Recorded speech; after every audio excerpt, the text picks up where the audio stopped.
Samsung LED TV বারবার চলার পরেও কিছুক্ষণ পর পর বন্ধ হয়ে যায়।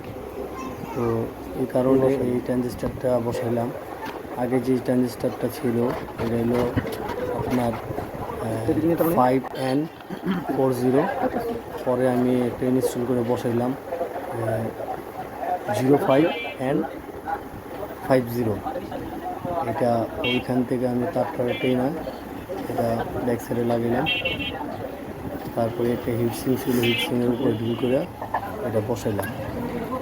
দেখুন কি সুন্দরভাবে জায়গাটা হিটিং হবে না, এই কারণে এখানে ইনস্টল করলাম, ডিল করে এখানে বসাই দিলাম।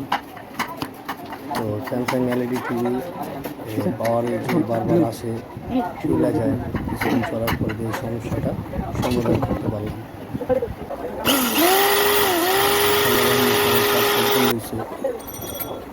এখন ফিটিং করতেছি।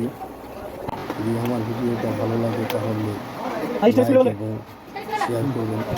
আমি প্রফেশনাল মিস্ত্রি না, নিজের জিনিস পাই, এটা নিজ দায়িত্বই করলাম। কোনো মিস্ত্রির সাহায্য নিয়ে বিভিন্নভাবে নিজের আইডিয়া কাজ করতেছি। দেখতে থাকেন আমার টিভিটা ভালোভাবে কমপ্লিট হয়েছে। এখন ফিটিং কমপ্লিট, আলহামদুলিল্লাহ।